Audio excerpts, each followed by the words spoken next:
Hey guys, welcome back to today's video. Today I've decided to make this one just a little bit longer than usual because I have about 20 mods to show. It was 30 but I trimmed it down. So today we're going over 20 of my must-have mods that kind of became essential for me.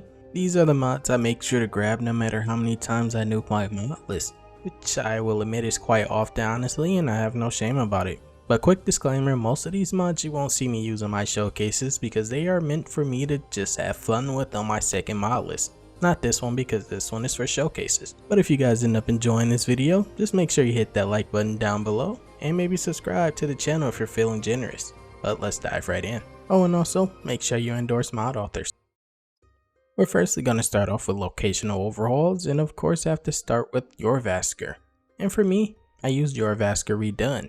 This is a very underrated Jorrvaskr overhaul because everyone kind of seems to go towards JK Jorrvaskr just to complete his all-in-one, which is perfectly fine, but it was too over the top for me, too many trophies. But this one is definitely perfect for me because it still makes massive changes, but it still makes it look like it's Jorrvaskr and feel like it, just enhancing on what makes them actually unique. And another bonus on top of this one is it just recently got a Lux patch with the Lux patch hub. So the lighting also is amazing here. There's not too many light sources though, so it's going to be a little dark in some areas, which definitely makes sense to me. But some are lit up with candles as well. The best part though is that this doesn't destroy my FPS with all the extra clutter. Because as you know, the only thing I really care about when making overhauls is graphics, but also keeping my 60 FPS with those graphics. So hopefully this video gives more attention to this mod because it definitely deserves it, and I've been using it for months. Kind of like this next mod, but instead for Dwemer ruins. Well, the exterior of them. This mod is called Better Dwemer Exteriors, SSE. This by the title, if you didn't know, is a part of a Skyrim Legendary Edition mod, and it seems like it kind of got forgotten about when it got ported to Special Edition, and it's kind of a shame because this mod has little to no issues with this integrity. You could quite literally just install this and jump straight into the game. And that's mainly due to the fact that no mod really touches the exteriors of Dwemer ruins, but this mod does, like adding new buildings, new walkways, and even enemies to fit those new locations. Some are purely decorational, you can't really get to them, while some you can explore and have fun with. I didn't include every location in this showcase because it'd be a 2-minute showcase if I did, but you can easily find the locations changed in this mod description, because it is more than a few. But even though I didn't include every single location, I did include the biggest location changes. Some of them have small locational changes, while some are massive changes that you'll notice to change immediately, which of course is the ones I have to showcase, because why not? And up next, this one might not be considered a locational overhaul, but this mod is called Parallax Earth Floor Whiterun. This mod replaces the floor of Whiterun with dirt and rocks to blend with it, and it did it in a way that didn't require 1,000 patches to make it actually work. So I was surprised by the graphical change this made to Whiterun. I even posted it on Reddit just to see what people would say about it and if others agree with me. I'm sad 9,000 people downloaded this mod and no one recommended it to me, because this is hands down the best Whiterun road I've ever used. Mainly because it goes well with northern roads, because if you already got dirt leading up to Whiterun, why not have it inside of it as well? Now we get to move on to the armors or equipments of sorts, but this mod is called Legendary Alpha Shields 2. Everyone seems to be focused on the first version of this mod, which is called the same thing but 1. That no one really is talking about the second version or even using it. This one in my opinion is even better than the first. Both are amazing, but this one just feels better to me, because it introduces many new variants of shields that fit the theme of medieval times or maybe just Roman times. But some of the shields are just wildly creative, and that's partly the reason that I can't help but want them in my game. I used to not be a fan of this because I just prefer boring shields, but now that I actually know what I want in my Skyrim, this has become essential for me in creating that. These shields are craft only, but if you have open world loot, you can sometimes see them on higher level bandits. But I'm a little stingy and keep them for myself. But the next mod up kind of overhauls armor as well. This mod is called Sleeves of Skyrim. Okay, I kind of downplayed this mod massively because this mod massively changes up armors in Skyrim, just like the title suggests though. It adds sleeves to armors in Skyrim. Some people are okay with half naked Nords in locations that are in like freezing mountains like Bleak Falls Barrow because of lore reasons, but it just doesn't sit right with me. So to cover more skin, I started looking for alternatives, so instead of completely replacing vanilla armors, I just decided to give them an upgrade, and this was perfect for that. And honestly, a lot of people have surprisingly started using this. Before it only had about 1,000 downloads, but now it's almost at 30, so we're making progress. But I also go a step further and combine that mod with this mod called Fashions of the 4th Era. Now this one, I will admit, can be a nightmare for some people, but if you know what you want or what you're going for, then this mod will make your Skyrim armors feel complete. This mod essentially takes vanilla armor assets and also Creation Club assets, and it mixes all those assets up and makes new armors and clothings for NPCs to wear. Because it is injected into the level lists, all kind of at random, so you'll see different outfit mashups, never just the same one. But thankfully we have synthesis to fix our level list if you have other mods. And the best part is that most of these armors added by this already have sleeves, so it goes perfect with sleeves of Skyrim. And because it's just the ESP, if you want my toned down version, I'll put it on my Patreon so people can download it. I just pretty much balanced everything out. Now taking a quick step away from armors, we have animals and creature mods. And firstly, we start off with Mihail mods. This mod is called Kagoutis and Guars. I'm not entirely sure if I said that correctly, but I believe these creatures are from Morrowind. This mod adds new mounts to the game that, as you can see, guards will be using in Raven Rock, but also NPCs will use them to transport their goods across Solstheim. Not entirely sure they would be taking them, but they do transport. Fourth Unknown does have a similar version to this, but I had issues with it, and this one does so much more, like adding different types of Guars. Plus, not to mention the new enemy type that aren't overpowered at all, even though I know that's kind of what Mihail is known for. But these monsters are actually pretty weak for a Dragonborn DLC type. I pretty much take any chance I get to add stuff to Solstheim. It's pretty rare to get mods for it. Up next, we have a simple mod called Pigeons, Mihail Animals. This mod, as the title suggests, just adds cute little pigeons around Skyrim, and thankfully they don't poop everywhere. Nor do they really fly. They have the skeleton of a chicken, so they act pretty much the same as them. But they can still be killed. But they just add on to the environment of Skyrim, nothing really gameplay wise for me. Otherwise, I just add some giant level 500 monster. And instead I went for this, and I have no regrets. Just like for the next mod, which is called House Cat. As you can tell, I usually go for the peaceful animals because Skyrim already has enough enemies. This mod just adds house cats around Skyrim that are pretty chunky and adorable. They walk around peacefully and just stare at things, but they also can meow. There is a mod though that makes them violent and they will attack small creatures like pigeons or rabbits, so they will leave chickens alone, but pigeons will be dying a lot more often with that mod. And now we have NPC replacers, because NPC replacers are also important. And up first we have Dapper Deliveries. This is a simple overhaul for the Courier. He's supposed to have a backpack from the mod, but not sure, it's probably an issue on my part that I will fix soon.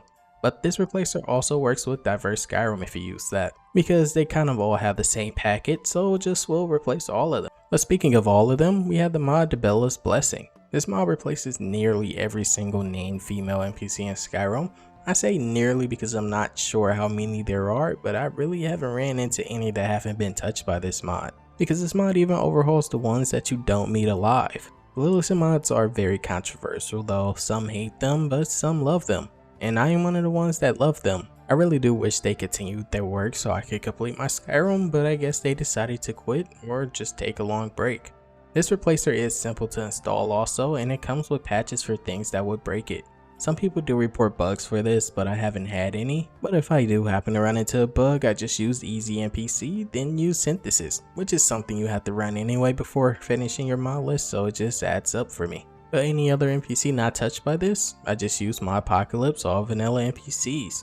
Also, for my Serana, I also use another mod from them, which is called Daughters of Cold Harbor. This was the old version before it got renamed to Bloodline. I'm not a fan of the current Serana, so I just use this one. It also has two versions. You can pick between a cured version and a vampire version. I go with vampire for immersion reasons.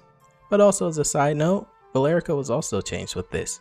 And not going to lie, she looks a little better than Serana. Wouldn't mind a romance mod for her with this mod. Maybe that's too gooner of me though. And of course I have to showcase the males, which of course I use Sons of Nirn to match DIbella's Blessing. It kinda comes full circle. I mainly use Lilith mods as my main replacers, but I also make sure to grab Nightmare Zone mods, which is also called Nithy males, for the other males not covered. Considering Sons of Nirn is only for Whiterun, I really hope Lilith comes back randomly and just drops an all-in-one for the males of Skyrim, and that's why they kinda left, but it's kind of been almost 3 years now. So there's probably no hope of that. But I can't end off NPC Replacer section without at least mentioning Project ja-Kha'jay. I really like that name, and hopefully I said it right. But this mod massively changes up every named Khajiit around Skyrim, even mod added ones like interesting NPCs if you still happen to be using that. Because it adds diversity to them, so you will run into massive Khajiits probably about 12 feet tall, or even tiny ones around 3 feet tall. They are still just as dangerous as the big ones though. But besides the body size, you will also run into a new variety of Khajiit with different fur and skin types. I can confidently say that this is the mod that actually made me start liking Khajiits. Before, they were a race that I never really touched or looked at when playing Skyrim, but now I can't help but want to play a Khajiit when I have this mod in my mod list. Okay, so enough with face and friendly NPC replacers. Now we have enemy overhauls, and first up we have rogues and raiders. Now this one is a massive mod. I'll need to make a separate video on this honestly, but this mod changes up bandits, adding dozens of new archetypes and equipment for them to equip. So some will now turn invisible before attacking you. Of course they won't stay invisible, but some will also blast you from far away with magic or just magical arrows. There is a penalty system also involved with this mod, such as injuries when fighting them, but I don't really use that because I already use stress and fear. But I promise I'll go into more detail about that in another video because this mod is massive. What I really love about this mod though, there isn't a single race you won't run into now with bandits, because now you'll see more female bandits to blend in with the male, more Khajiit bandits, and even Argonians, even though very rarely because they are kind of the most rare race in Skyrim right now. Or would that be Khajiits?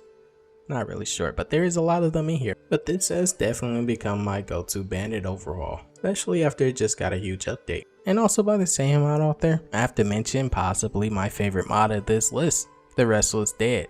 This mod made me actually like Skyrim again. Not kidding, I used to be so bored having to go into endless dungeon finding and fighting Draugrs. But now with the diversity introduced with this mod, there's no way I can get bored. You're running into new variants of Draugrs and also skeletons. So now you'll see buff Draugrs like they're on steroids, or you'll also see headless skeletons. And as you level up, the dead will level with you, becoming more deadly, and even more boss level variants will show up to make things a little challenging for you. Sometimes you'll even run into a wraith, which is also introduced by this mod, so you don't really need the fourth unknown one.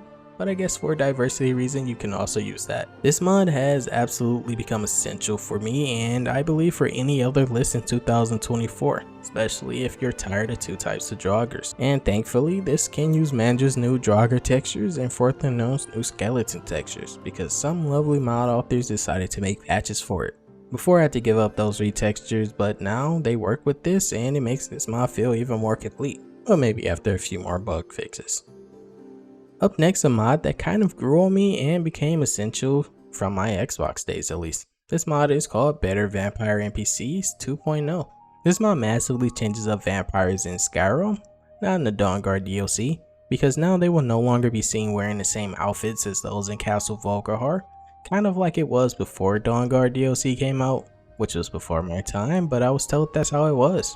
But this mod does so much more, especially by adding new types of vampire enemies that will fight you differently, casting new spells that is also added by this mod, and also level up with you so it'll never be easy. This mod also adds new vampire random encounters, like they still can attack cities now, which is pretty cool. You can also use timing as everything, but this mod adds new encounters such as them pretending to be citizens, attacking cities, or just attacking you, honestly, which seems to be a pretty common theme. There's also a new cool little weapon type, which is called Blood Glass. I don't believe it uses Zap Bio Glass retextures though, but maybe one day it will. Maybe I'm foreshadowing, or maybe I'm asking. Okay, and the last section is just cool little miscellaneous gameplay mods, like this first one up, which is called Essential Supplies. It uses the new Sky Patcher, which I fell in love with, too, based on which options you downloaded. Give vendors the items they always should have had, like Arcadia, never having cure potions or health potions or really anything useful. This mod fixes that, so I don't always end up being forced to use skill points on alchemy, especially considering I use static skill leveling. It's not just Arcadia touched, it's really any alchemy shop or just general goods store. And it's a pretty simple mod, so it shouldn't have any conflicts. But up next, a more simple mod, which I just fell in love with. This mod is for those people that got tired of fighting wolf spirits when removing the werewolf from a companion. This mod is called Werewolf Spirits So now when you go to cure your lycanthropy, instead of fighting a ghost ice wolf, you will now fight a ghost or spear, whichever way you prefer to call it, werewolf. They will all look the same, but it will use whatever replacer you're using, so they can look pretty menacing, but that's based on the replacer you're using. Another mod I had to mention because for some reason barely anyone's using it, but a lot of people downloaded it. But this mod is called Taunting Matters. This mod by Jorrvaskr adds a power to your magic menu and allows for you to use it to taunt your enemies. You will start a taunt animation that normally only NPCs can use, and after using it you'll have a 25% damage increase. And trust me, you're going to need that 25% damage increase, especially with all the mods you have. But this will make you stand still until the animation is over, so it can make or break your combat. You'll either end up winning with this mod, or it will cause you to die. But that was pretty much it for today, guys. That was 20 mods that I usually always end up adding to my mod list. No matter how many times I say I won't add them, they always just find a way in there. But I hope you guys enjoyed, and I hope you all have a great rest of your day. Peace and love, guys. And don't forget to endorse mod authors.